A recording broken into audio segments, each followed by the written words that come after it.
वैष्णव वृंद की जय। रामाचार्य श्रील हरिदास ठाकुर की जय। हरिनाम संकीर्तन यज्ञ की जय।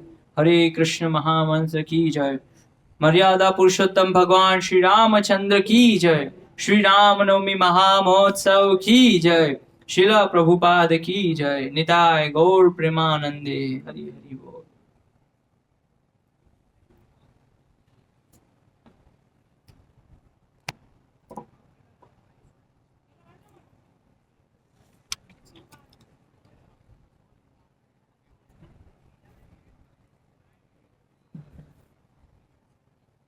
ओम नमो भगवते वासुदेवाय। ओम नमो भगवते वासुदेवाय। ओम नमो भगवते वासुदेवाय। रामाय रामभद्राय रामचंद्राय वेधसे रघुनाथाय नाथाय सीतायाः पतये नमः। ओम अज्ञानतिमिरन्धस्य ज्ञानाञ्जनशलाकया चक्षुरुन्मिलितं येन तस्मै श्रीगुरवे नमः। श्रीचैतन्यमनोभीष्टं स्थापितं येन भूतले स्वयं रूपः कदा मह्यं ददाति स्वपदान्तिकं। वन्देऽहं श्रीगुरो श्रीयुतपदकमलं श्रीगुरुन् वैष्णवांश्च श्रीरूपं साग्रजातं सहगण रघुनाथान्वितां तं सजीवं साद्वैतं सावधूतं परिजनसहितं कृष्णचैतन्यदेवं श्रीराधा कृष्णपादान् सहगण ललिता श्रीविशाखान्वितांश्च गुरवे गौरचन्द्राय राधिकायै तदालये कृष्णाय कृष्णभक्ताय तद्भक्ताय नमो नमः। नमो विष्णुपादाय कृष्णपृष्ठाय भूतले श्रीमते भक्तिविकास स्वामिनीति नामिने। नमो विष्णुपादाय कृष्णपृष्ठाय भूतले श्रीमते भक्तिवेदांत स्वामिनीति नामिने। नमस्ते सारस्वती देवे गौरवाणी प्रचारिणे निर्विशेष शून्यवादी पाश्चात्य देश तारिणे। जय श्री कृष्ण चैतन्य प्रभु नित्यानंद श्री अद्वैत गदाधर शिवासादि गौर भक्त वृंद। हरे कृष्णा कृष्ण कृष्ण हरे हरे, हरे राम राम राम हरे हरे। हरे कृष्णा। तो आज बहुत ही शुभ दिन है, श्री राम नवमी महामहोत्सव। और अक्सर जो गौड़ीय वैष्णव भक्त हैं उनको इस बात का सामना करना पड़ता है कि हम बहुत ही कट्टरवादी है, केवल कृष्ण भक्त हैं, हम राम की उपासना नहीं करते हैं। लेकिन हम ऐसा कट्टरवादी नहीं है कि केवल कृष्ण की उपासना करते हैं, राम का गुणगान नहीं करते हैं। बहुत सारे इस्कॉन में आप देखेंगे श्रील प्रभुपाद जी ने जो मंदिर बनाया जुहू के अंदर, श्री राधा कृष्ण है, फिर राम दरबार है। तो बहुत सारे इस्कॉन मंदिर में, और ऐसे कितने सारे मंदिर है विदेशों में भी जहाँ इस्कॉन में के अंदर श्री श्री राम लक्ष्मण सीता हनुमान स्थापित किए गए हैं। तो लेकिन लोग नहीं जानते हैं, इसलिए ये भ्रांत धारणा लोगों के अंदर रहती है कि गौड़ीय वैष्णव भक्त यानी केवल कृष्ण की उपासना करते हैं, जबकि ऐसा नहीं है। तो हमारे लिए एक बहुत अच्छा अवसर है कि आज हम भगवान श्री रामचंद्र के कुछ गुणगान कर सके। तो एक आचार्य हुए थे 17वीं शताब्दी में, और वो दक्षिण भारत में उनका प्राकट्य हुआ था, और वो वेदांत देशिकन के शिष्य थे। कवि वेंकटाध्वरी उनका नाम था।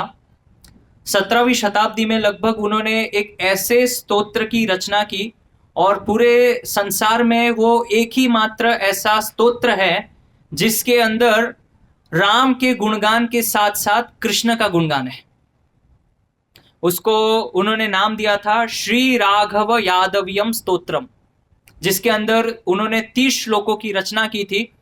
और उस श्लोकों के अंदर उन्होंने अयोध्या नगरी का बहुत ही सुंदर वर्णन किया, भगवान के सुंदर से रूप का वर्णन किया, और किस प्रकार जो पूरी रामायण घटना घटित हुई वो उन्होंने उस 30 श्लोकों के अंदर प्रभु श्री राम का जो गुणगान है वो वर्णन किया। लेकिन इस स्तोत्र के अंदर एक विशेष बात ये थी कि ये जो राघव यादवियम स्तोत्रम जो उन्होंने लिखा था कवि वेंकटाध्वरी, इसको यदि हम उल्टा पढ़ते हैं तो कृष्ण लीला सुनाई देती है। उसी श्लोक को यदि उल्टा पढ़ते हैं, उल्टे से जब पढ़ेंगे तो कृष्ण लीला का विशेष करके वो घटना जहां पे पारिजात, रुक्मिणी जी पारिजात की याचना करते हैं भगवान कृष्ण से, वो पूरा वृत्तांत उस स्तोत्र में वर्णन आता है। तो आप विचार कर सकते हैं कि कितनी अद्भुत उन्होंने रचना की होगी कि रामायण श्लोकों के साथ साथ उन्होंने कृष्ण लीला का भी गुणगान किया है। तो जब मैं उसको पढ़ रहा था तो ऐसा प्रतीत हो रहा था कि वो जानबूझ के नहीं है, बल्कि उन्होंने विचार करके बहुत ही सोच समझ के ऐसे स्तोत्र की रचना की है। नहीं तो संभवतः ऐसा नहीं होता है कि आप श्लोक को उल्टा पढ़े तो उसका कुछ अर्थ निकले। लेकिन रामलीला के साथ साथ कृष्ण लीला भी है। तो ये बहुत ही एक अद्भुत स्तोत्र है, राघव यादवियम स्तोत्रम। तो इसीलिए जो कृष्ण भक्त हैं वो कृष्ण लीला के साथ साथ रामलीला की भी चर्चा करते हैं। तो हमारा जो आज नाट्य प्रस्तुति है वो अग्नि परीक्षा के ऊपर है। और उसके पहले हम समझेंगे कि श्रीमद् भागवत के नवम स्कंद के नवम अध्याय में महाराज खटवांग की कथा आती है। और उसी वंश में आगे चल के तो वो जो अध्याय का नाम है अंशुमान की वंशावली, उसी वंश में महाराज खटवांग हुए थे। और खटवांग महाराज जो थे उन्होंने देवताओं के लिए युद्ध किया था। और उस वंश में आगे चल के सुखदेव गोस्वामी परीक्षित महाराज को बोलते हैं कि महाराज जो खटवांग थे उनके पुत्र हुए थे रघु, वहां से नाम पड़ा था रघुकुल या रघुनाथ। तो ऐसे करते करते जब वो वर्णन कर रहे थे सुखदेव गोस्वामी परीक्षित महाराज को, तो उन्होंने बोला कि इसी वंश में आगे रघु जो पुत्र थे खटवांग महाराज के, उनके पुत्र हुए थे अज, और अज के पुत्र हुए थे महाराज दशरथ, और दशरथ से आए थे भगवान श्री रामचंद्र। तो ये पूरा वर्णन है। तो श्रीमद् भागवत के दशम अध्याय में, नवम स्कंद के दशम अध्याय में भगवान श्री रामचंद्र की लीला वर्णन है। और उसके अंदर वर्णन आता है कि किस प्रकार मध्वाचार्य अपना मंतव्य प्रस्तुत कर रहे हैं। ये जो अग्नि परीक्षा हुई थी तो वो अपना मंतव्य उसमें प्रस्तुत कर रहे हैं, और श्रील प्रभुपाद जी उद्धरण दे रहे हैं स्कंद पुराण से। तो क्या वास्तव में हुआ था, और इससे हम ये शिक्षा ले सकते हैं, एक बहुत ही अद्भुत शिक्षा रामायण से हमको ये लेनी चाहिए कि कभी कभी जब हम भक्ति में लगते हैं तो हो सकता है कभी कभी लोगों की दुर्बुद्धि के कारण या उनकी बुद्धि नहीं होने की वजह से हमारे ऊपर बहुत सारे आक्षेप भी लग सकते हैं। जैसे प्रभु श्री राम के ऊपर बहुत सारे आक्षेप लगे, और जब हमारे ऊपर ऐसे आक्षेप लगते हैं तो हम उससे विचलित हो जाते हैं, प्रभावित होते हैं। लेकिन प्रभु श्री राम उससे विचलित नहीं हुए, और उसको इस तरह से लेना चाहिए कि इस आक्षेप यदि मेरे ऊपर लगा है तो मैं इसको किस प्रकार सुधारूं, उससे कुछ सीख लेनी चाहिए हमको। तो उसी प्रकार भगवान श्री रामचंद्र के ऊपर यह आक्षेप लगा गया था कि इनकी जो पत्नी है सीता मैया, वो एक पर पुरुष के साथ वहां रह के आई है और अभी भी वो अपने साथ उनको रख रहे हैं। क्या ये उचित है शास्त्र के अनुसार? ये आक्षेप लगाया गया था उनके ऊपर। तो इसीलिए हमें जब हम कोई भी किसी के ऊपर आक्षेप लगाते हैं तो उसके पहले हमें पूरी घटना का अवलोकन करना चाहिए, उसके पीछे क्या क्या घटनाएं घटित हुई। तो बहुत सारे लोगों को सीता मैया का जो उन्होंने प्रण लिया था, वचन लिया था कि मैं मेरे जो स्वामी प्रभु श्री राम है उनके अलावा किसी को स्पर्श नहीं करूंगी, ये बहुत सारे लोगों को नहीं पता था। तो उसी प्रकार बहुत सारे लोगों को पीछे की जो घटना होती है वो पता नहीं होती है, लेकिन जो सामने दिखता है वो घटना देख के आक्षेप लगाते हैं। तो ऐसे खाली ये एक घटना नहीं है, ऐसी अनेक घटनाएं हैं जिसके ऊपर प्रभु श्री राम के ऊपर आक्षेप लगाए गए थे। तो क्या हुआ वहां पे? तो मध्वाचार्य इसका वर्णन स्कंद पुराण में करते हैं और श्रील प्रभुपाद जी अपने तात्पर्य में उसको उद्धृत कर रहे हैं। तो बता रहे हैं, वस्तुतः रावण द्वारा सीता का अपहरण असंभव था। रावण द्वारा हरी गई सीता माया सीता थी, सीता देवी का माया रूप स्वरूप। जब सीता की अग्नि परीक्षा हुई तो यह माया सीता भस्म हो गई और असली सीता अग्नि से बाहर आ गई।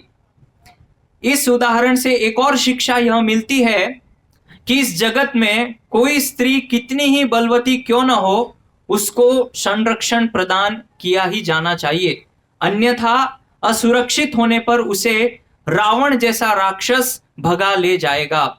इस श्लोक में आगत वैदेही राज दुहितरी शब्द सूचित करते हैं कि भगवान रामचंद्र से ब्याह जाने के पूर्व सीता जी अपने पिता वैदेह राज द्वारा सुरक्षित थी और विवाह हो जाने पर उन्हें अपने पति का संरक्षण प्राप्त था। अतएव हम इस निष्कर्ष पर पहुंचते हैं कि स्त्री की सुरक्षा सदैव होनी चाहिए। वैदिक नियम अनुसार स्त्री के स्वतंत्र अक्षम होने की संभावना नहीं है, क्योंकि वह स्वतंत्र रूप से अपनी रक्षा नहीं कर सकती। तो यहाँ पे श्रील प्रभुपाद जी मध्वाचार्य जो बता रहे उसका वर्णन कर रहे हैं और ये मध्वाचार्य अपना मत स्थापित कर रहे हैं। तो बता रहे हैं कि वास्तव में जो रावण सीता का अपहरण जिन्होंने किया था वो वास्तव में माया सीता थी। यहाँ पे ऐसा श्रील प्रभुपाद जी बता रहे हैं, वो असली सीता नहीं थी। लेकिन जब अग्नि परीक्षा हुई तो अग्नि परीक्षा के बाद जो अग्निदेव थे वो असली सीता को बाहर लेके आए और भगवान श्री राम को उन्होंने अर्पण किया। और श्रील प्रभुपाद जी यहाँ पे समझा रहे हैं कि शारीरिक रूप से या हम देखें बौद्धिक स्तर से भी यदि कोई स्त्री बलवती है तो भी श्रील प्रभुपाद जी कह रहे हैं कि उनको संरक्षण प्रदान किया जाना चाहिए। ये एक बहुत बड़ी शिक्षा मिलती है रामायण से। और ऐसा नहीं था कि प्रभु श्री राम और लक्ष्मण सक्षम नहीं थे संरक्षण प्रदान करने में, लेकिन सीता माता ने जो हट की थी कि मुझे ये स्वर्ण का मृग चाहिए, ये आप लेके आइए, और ये इच्छा पूरी करने के लिए जब भगवान श्री रामचंद्र गए और उनके पीछे पीछे जब लक्ष्मण भी गए, तब जाके रावण आए और रावण ने सीता का अपहरण कर लिया।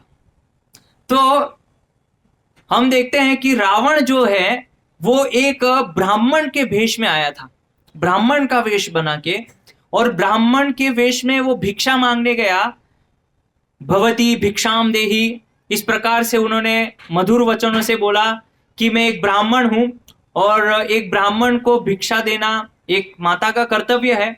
इस प्रकार से उन्होंने बोला, और जब माता भिक्षा लेके आई और रावण को जब भिक्षा प्रदान की तो उस समय उनका असली स्वरूप प्रकट हो गया, ओरिजिनल रावण राक्षस।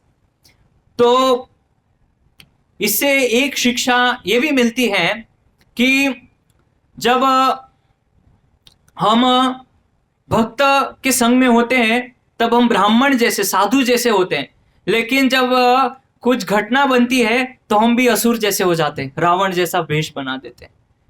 तो इससे शिक्षा मिलती है। इसीलिए हमारे व्यवहार में रावण जैसा द्वंद्व नहीं होना चाहिए कि हम एक तरफ ब्राह्मण जैसा भेष है और दूसरी तरफ हम असुर बन जाते हैं। ऐसा द्वंद्व नहीं होना चाहिए। इसीलिए रावण जो थे उसकी जो मानसिकता थी वो मानसिकता क्या थी? सीता का उपभोग करना है, सीता का उपयोग करना है। और सीता को कैसे उपयोग करना है? उनके जो स्वामी, उनके जो आराध्य प्राणनाथ भगवान श्री रामचंद्र है, उनको छोड़ के मैं सीता को मेरे साथ लेके जाऊंगा। उसी प्रकार जो भक्त होते हैं उनको ये विचार करना चाहिए, यदि हम कोई भी वस्तु का अपने स्वयं के लिए उपयोग करते हैं या उपभोग करते हैं, तो उसी प्रकार है कि हमारे जो स्वामी है, आराध्य प्राणनाथ जो है, चाहे वो भगवान कृष्ण हो या मर्यादा पुरुषोत्तम भगवान श्री रामचंद्र हो, उनको छोड़ के कोई भी वस्तु यदि हम अपनी सेवा में लगाते हैं तो वो उपभोग करना है उसका, जैसे रावण ने किया। तो समाज में ज्यादातर लोग जो है इस प्रकार से अपने सेवा में वस्तुओं को लगाना चाहते हैं स्वामी को छोड़ के। तो इसीलिए जब दीपावली होती है तो उस समय लक्ष्मी पूजा होती है, तो बहुत सारे लोग विष्णु को छोड़ के लक्ष्मी को घर में लेके आते हैं, लेकिन स्वामी को छोड़ देते हैं।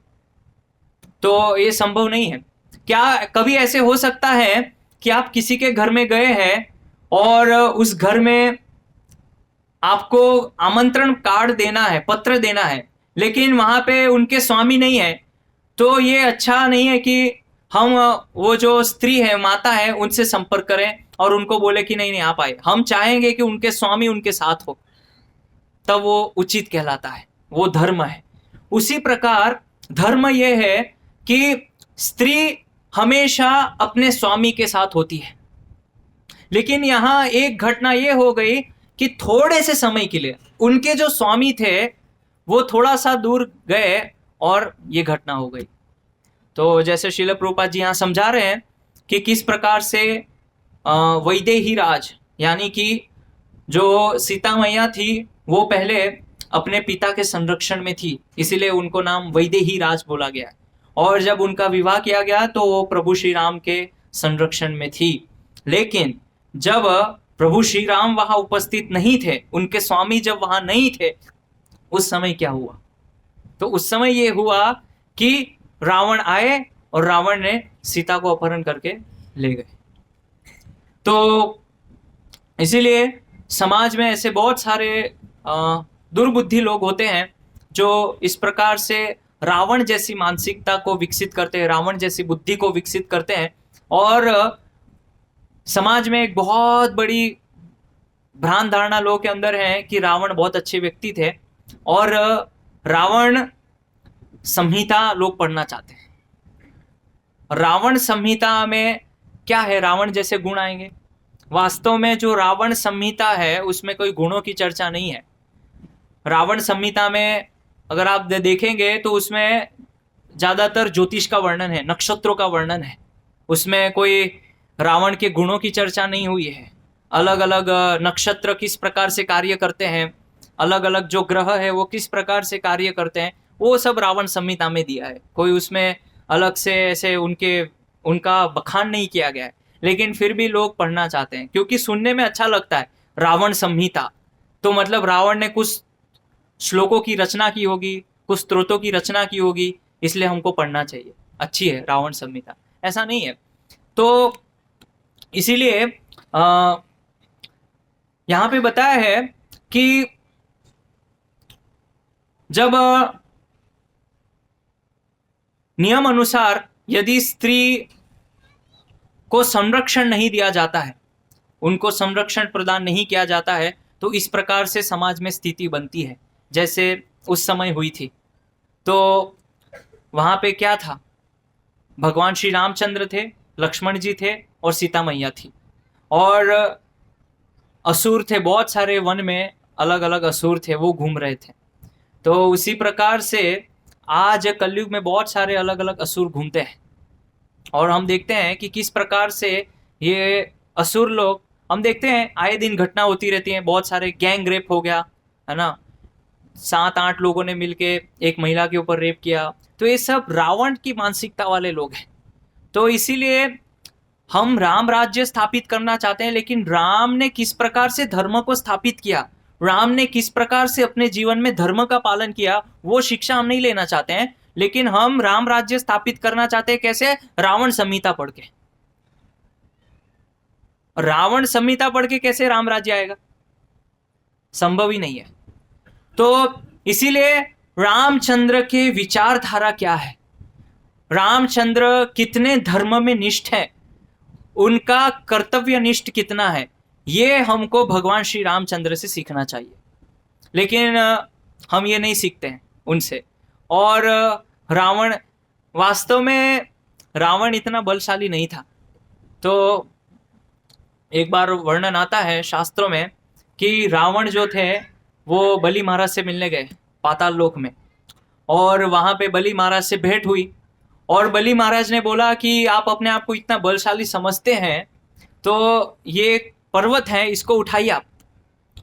सोने का बहुत बड़ा पर्वत था, इसको उठाइए। और रावण ने प्रयास किया, बहुत प्रयास किया उसको उठाने का, लेकिन उठा नहीं पाए।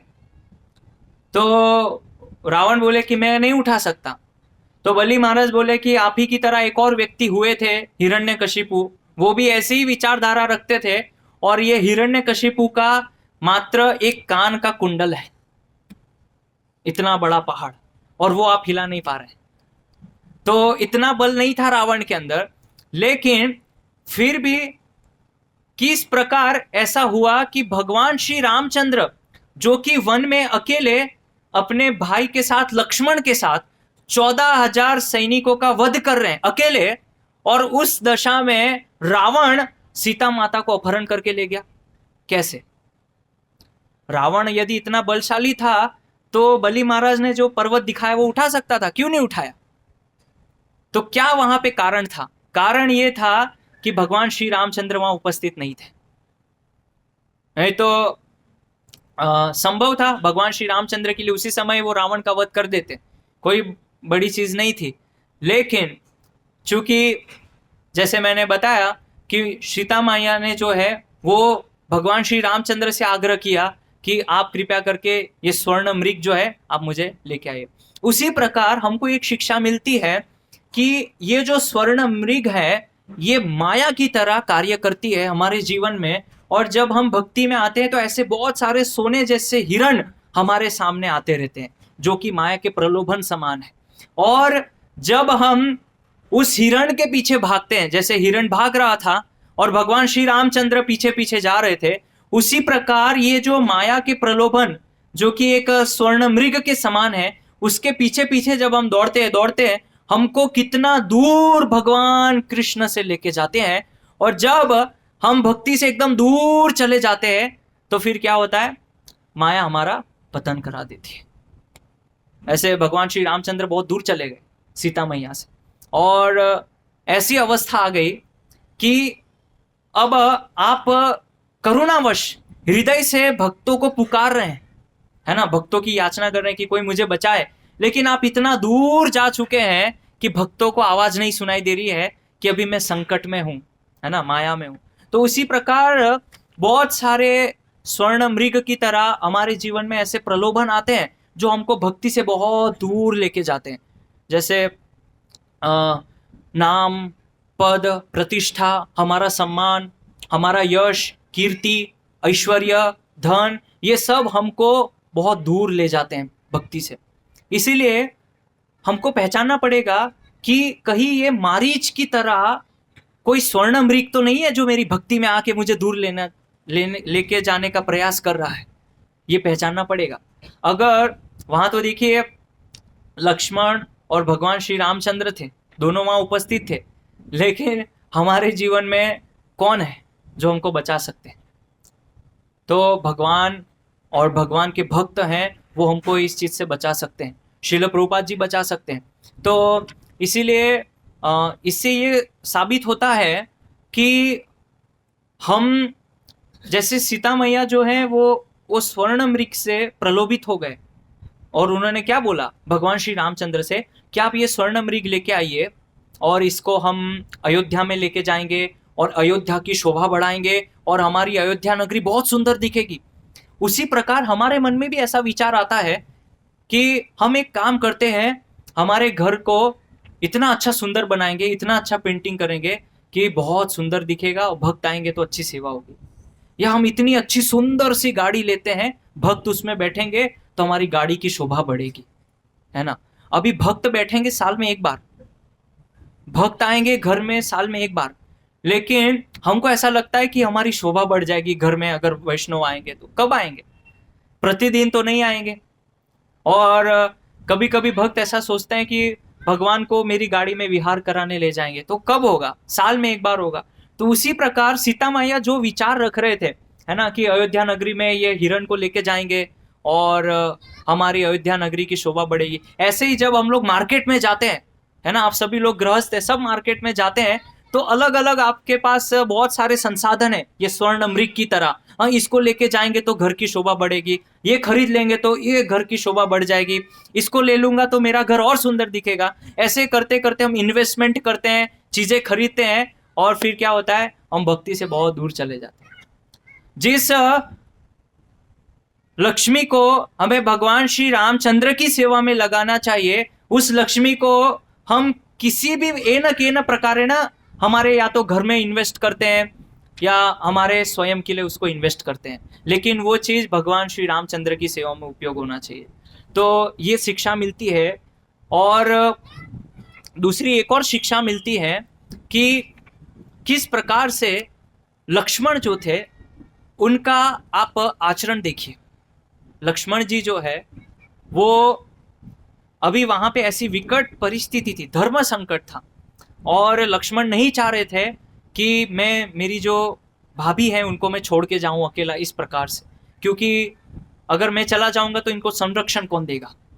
लेकिन फिर भी लक्ष्मण जो है वो गए सीता मैया के कहने पे, और सीता मैया ने उनको बहुत इतने अपशब्द बोले कि आप क्षत्रिय हैं और आप फायदा उठाना चाहते हैं क्योंकि आपके भैया यहाँ उपस्थित नहीं, ऐसे बहुत सारे कटु वचन बोले लक्ष्मण को, और लक्ष्मण जी को विवश होके जाना पड़ा। क्यों जाना पड़ा? क्योंकि सीता मैया बोल रहे हैं इसलिए जाना पड़ा। तो इसीलिए लक्ष्मण जी से हमको ये सीखना चाहिए कि उनके पूरे जीवन में, और ये विशेष करके पुरुष भक्तों के लिए बहुत अच्छी शिक्षा है कि उनके जीवन में उन्होंने कभी भी पूरे जीवन में सीता मैया के चरण के अलावा कभी दर्शन नहीं किया। और जब भगवान श्री रामचंद्र ने उनको पूछा कि आप ये जो सीता माता के गहने हैं क्या पहचान सकते हैं, तो उन्होंने क्या बोला कि मैं केवल सीता मैया की जो पायल है वो पहचान सकता हूं, क्योंकि चरण के ऊपर मैंने कभी उनका दर्शन ही नहीं किया है। उसी प्रकार से हम जो कि हमारे धर्मपत्नी है उनके अलावा कोई भी स्त्री को चरण से ऊपर नहीं देखना, ये शिक्षा मिलता है भगवान लक्ष्मण जी से। ये सीखना चाहिए हमको कि कितने वो धर्म में निष्ठ हैं। तो ऐसे बहुत सारी अलग अलग शिक्षाएं हैं रामायण में, विशेष करके श्रीमद् भागवतम स्कंद 9 और अध्याय 10 आप पाठ कर सकते हैं। इस अध्याय 10 के अंदर श्रील प्रभुपाद जी बहुत अच्छे अच्छे तात्पर्य लिख रहे हैं भगवान श्री रामचंद्र के ऊपर। तो अभी समय कम है, आरती का टाइम हो गया है, तो यहाँ पे हम विराम करेंगे।